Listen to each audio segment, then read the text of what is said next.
이번 챕터에서는 전쟁과 대공황을 악마에 비유하여 파시즘이 등장하게 된 상황에 대해 설명하고 있습니다.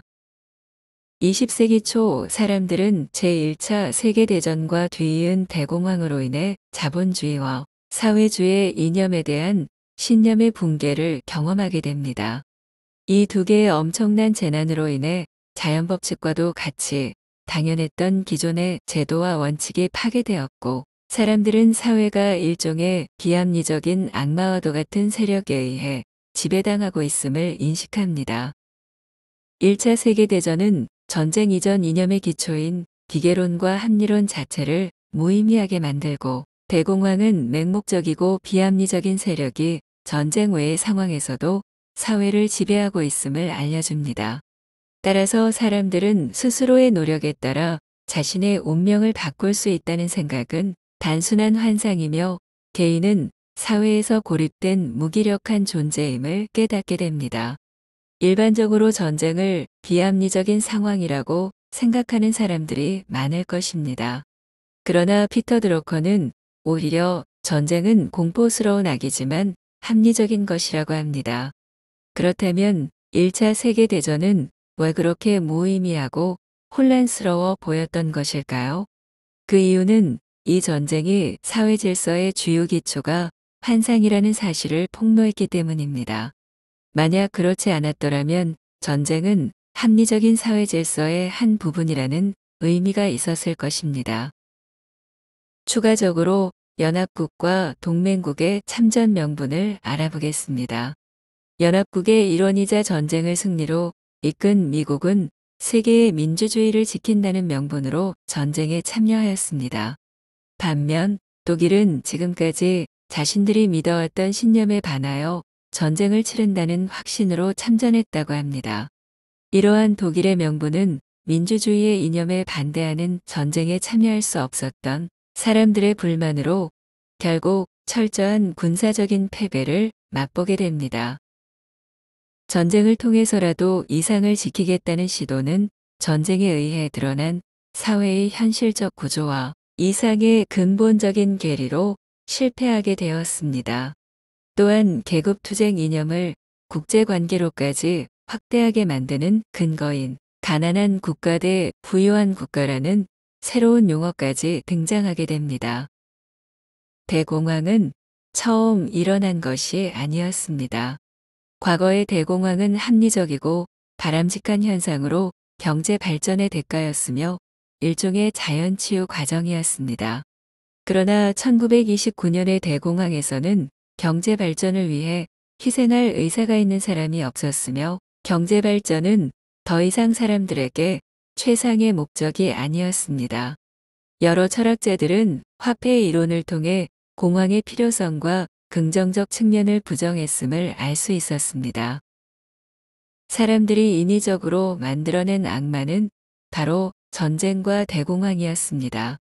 만물을 기계론과 합리적 질서로 이해하려던 사람들의 시도는 악마들의 복귀를 야기했고, 결국 인간은 극단적으로 원자화되어 현실성과 의미 있는 삶, 그리고 합리적인 개인의 실존을 잃어버리게 됩니다.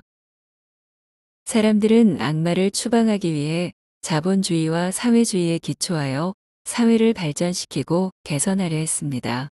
또한 민주주의적 이념을 사회에서 국제로 확대하여 악마의 추방을 기대했지만, 이러한 애처로운 노력은 결국 실패로 돌아가게 되었습니다. 보다 큰 전쟁이 터진다는 위협을 통해 현실의 전쟁을 잠재울 수 있다는 이든의 주장은 세계대전 발발 가능성을 정당화하기 때문에 서둘러 폐기되고, 이든의 정책으로부터 유럽의 강경론과 유화론이 등장하게 됩니다. 사람들은 통화주의자가 되어 전쟁과 공황이 방지되었으면 했지만, 이는 기적에 가까운 불가능으로 여겨졌습니다. 사람들에게 경제 발전은 더 이상 중요한 목표가 아니었습니다. 당장 일어날 수 있는 전쟁과 대공황을 막는 것이 최우선이 되었고, 사람들은 이를 위해 전통적 사회의 기반인 자유와 평등을 포기할 준비가 되어 있었습니다. 사람들은 경제 발전에 저항을 하기 시작했습니다. 공업화가 필요했던 발칸 반도는 경제 발전을 기피하면서 유럽의 일원이 되기를 거부했습니다. 오히려 유럽에 속하는 많은 지역들이 발칸화되었습니다. 또한 농업에서의 산업혁명에 저항했으며 농업의 공업적인 방식이 적용될 것 같은 대규모 농장의 징후가 보이자 국가는 이를 보호하려 나섰습니다. 민주주의도 예외는 아니었습니다. 사람들은 자유를 포기하고 공황으로부터의 안전, 실업으로부터의 안전, 그리고 경제 발전으로부터의 안전을 최고의 보편적 목적으로 여기게 된 것입니다. 사람들은 세상의 합리성을 회복하는 대가로 자유를, 특히 경제적 자유를 포기할 각오를 했습니다. 하지만 사실상 자율적이고 최상의 가치를 가졌다는 의미를 상실한 자유를 대신할 대책은 존재하지 않았습니다. 또한 과거의 자유에 관한 정의 외에 개인에 대한 다수의 권리라는 새로 정의가 등장하였는데, 이는 흡사 독재를 허가하는 면허증으로 파시즘은 이러한 개념을 통해 가능한 모든 자유의 실체를 철폐한 후 자유를 발견했다는 기이한 선언을 합니다. 과거의 제도와 질서는 파괴되었고 빈자리를 메꿀 새로운 질서와 이념, 그리고 자유를 실현할 수 있는 경제 외의 영역이 부재하는 상황에서 파시즘이 등장합니다. 이들은 구질서의 실체를 파괴하면서 표면적으로 껍데기는 신중히 유지하는 형식적 민주주의만을 고수하면서 합법성과 법률적 연속만을 강조했습니다. 전쟁과 공황을 불러일으키는 껍데기를 유지하면서 악마들을 추방 또는 합리화할 수 있는 새로운 실체를 만든다는 것은 명백한 모순이었지만 대중들은 파시즘과 나치즘에 몰려듭니다. 이러한 상황에서 파시즘은 사람들에게 마법사의 존재로 다가왔습니다. 바로 파시즘과 나치즘이 과거를 부정하고 거부하면서도 논리법칙과 어긋나는 기적에 가까운 마법을 보여줄 수 있다고 생각한 것입니다.